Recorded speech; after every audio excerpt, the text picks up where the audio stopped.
वो लोग रोकने का काम किए निश्चित रूप से। अभी ब्रिजेश भाई कह रहे थे कि 72 घंटा, तो हम लोग तो थोड़ा डिस्टर्ब जरूर हुए थे, लेकिन बार बार लक्ष्मण जी के हौसला को बढ़ाने का काम हम लोग करते थे कि निश्चित रूप से अपने नेता के विचार सिद्धांत को सुन। और मुझे भरोसा है आदरणीय अखिलेश यादव जी ने जब आपको नगर पालिका बलिया का टिकट दे दिया है तो कितने लोग भी जाएंगे, कितना भी दबाव आएगा, मुलायम सिंह यादव का अब समय नहीं है। लक्ष्मण गुप्ता यदि नगर पालिका के लिए उचित है तो लक्ष्मण गुप्ता ही उचित अंत तक रहेंगे, इसमें बदलाव नहीं आएगा। इसके लिए मैं बधाई देना चाहता हूं अपने नेता को, बधाई देना चाहता हूं अपने नेता सनातन पांडे जी को, बधाई देना चाहता हूं अपने नेता राम इकबाल सिंह जी को, बधाई देना चाहता हूं अपने नेता मंजू सिंह जी को, बधाई देना चाहता हूं वर्तमान विधायक फेफना संग्राम सिंह यादव जी को, बधाई देना चाहता हूं मैं तमाम समाजवादी पार्टी के नेता के साथ साथ अपने जवान बहादुर अध्यक्ष राजमंगल यादव जी को, जिन्होंने ऐसे बढ़ करके सारे सामंतवादियों का विरोध करके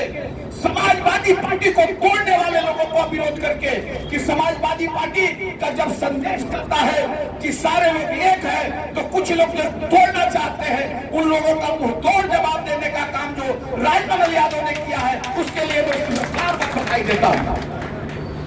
दोस्तों, टिकट पहली जीत थी,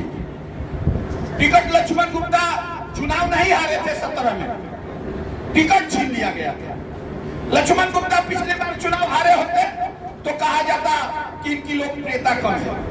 लेकिन इनका टिकट छीन लिया गया। या यदि पिछली बार चुनाव लड़े होते तो मुझे पूर्णतः विश्वास था, मैं तो विपक्ष में था, बसपा की राजनीति करता था, लेकिन हम लोग समाज में रह करके नगर पालिका से लेकर के गांव तक हर लोगों के बात सुनने का काम करते थे, हर लोगों के चेहरे की रोशनी और हौसला देखने का काम करते थे, हंसी सुनने का काम करते थे। तो यह मुझे विश्वास था कि पिछले बार भी लक्ष्मण गुप्ता नगर पालिका परिषद का चेयरमैन हुए होते यदि टिकट नहीं काटा गया होता। आदरणीय अखिलेश यादव जी ने या बस सपा में ही बने रहे, विधानसभा का टिकट था, विधानसभा चुकी पिछली बार लड़े थे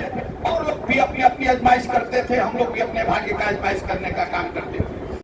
जब पिछली बार 12 में 17 में चुनाव लड़े थे तो नियम का हक कोई का बनता था, लेकिन चाहे हम संघर्ष करें या दूसरा संघर्ष करे, ये लोकतंत्र है, मांगने को सबका अधिकार है, लेकिन जो चुनौती मिले उसे स्वीकार करना चाहिए। अखिलेश जी ने जिसको भी बना करके टिकट दे करके भेजा, समाजवादी पार्टी के लोगों ने उन्हें स्वीकार करके और बहुत बड़ा बहुमत देने का काम किया। चाहे हम अपने करनी से चुनाव हार जाए, उसमें जनता का भी दोष नहीं होता है। मुझे अपनी कथनी और करनी पर अमल करना होगा, विश्वास करना होगा और विश्वास करके जनता के भावनाओं पर खरा उतरना होगा, तब जनता दोबारा सम्मान देने का काम करती है। समय अभाव है, अभी 9 बजे से ट्रेन आ गई लखनऊ छपरा, तब से आप लोग चल रहे थे और 8 बजे से ही स्टेशन पर आप लोग एकत्रित हुए थे। इसलिए मैं आप सबको बहुत बहुत धन्यवाद और बधाई देता हूं। और एक चीज आपसे जरूर कहूंगा कि आप कोशिश करिएगा हर समाज के हर वर्ग के लोगों को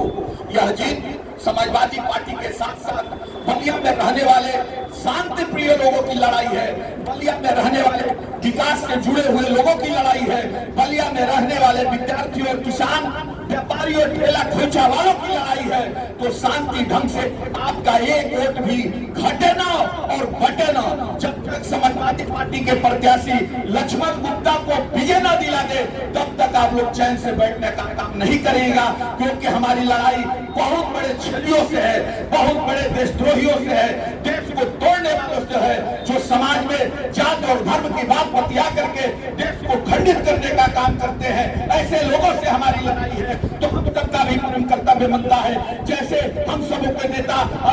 शहीद आजम मंगल पांडे ने पुकार भर करके इस देश से फिरंगियों को भगाने का काम किया, उनके खिलाफ बिगुल फूटने का काम किया। चित्तू पांडे ने भारत की पहली आजादी बलिया को 42 में ही दिलाने का काम किया। वैसे आप सबका परम कर्तव्य बनता है बलिया में निवास करने वाले लोगों को कि सामंतियों से लड़ने के लिए, वोट लुटेरों से लड़ने के लिए, टिकट लुटेरों से लड़ने के लिए, जात पात का भूत बोलने वालों से लड़ने के लिए, धर्म के नाम पर आघात पहुंचाने वालों से लड़ने के लिए आप सब एक होकर के लक्ष्मण गुप्ता को को भारी मतों से अपना विजयी बनाने का काम करे। जय हिंद, जय भारत, जय समाजवाद।